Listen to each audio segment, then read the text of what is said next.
Hello, Johannes here.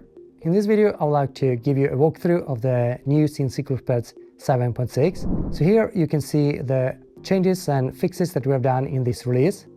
In this video, I'll go through the first 5 of those changes. First out is the formula column. This is a feature that we have had previously, but we have now added it to the designer. Using the formula column, you can add a formula in a column that is saved to SQL Server. And instead of the value, the result of that formula will be saved into the database.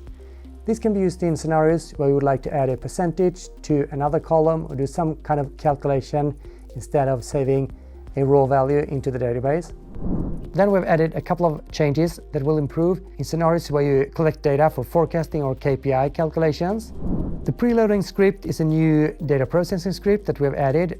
And using this script, you can preload a table with data before it is loaded into Excel.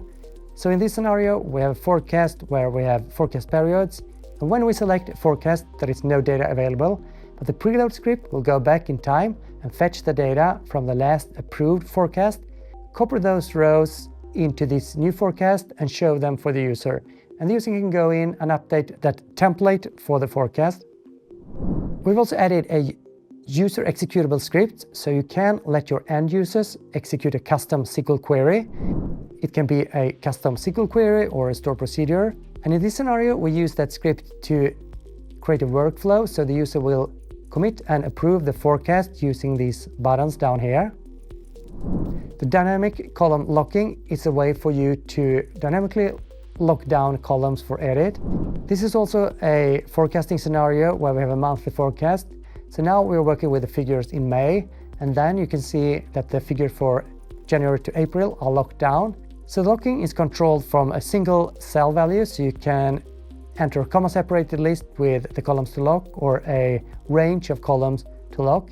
In this case, we're fetching a year-month value from the tree filter. Then we use that year-month to calculate which columns to lock. Next, we have added a automatic check for update. So that is now a new item in the help menu where you can check for updates. You will also be notified when there is a new update available by a notification in the help menu. Also, when you open the designer, if there is a new version available, you will see a dialog showing the new version and you can decide to download it or skip this version. If you have any questions around this release, feel free to write a comment below. If you would like to get more updates like this, please subscribe to the channel. Have a great day. Bye.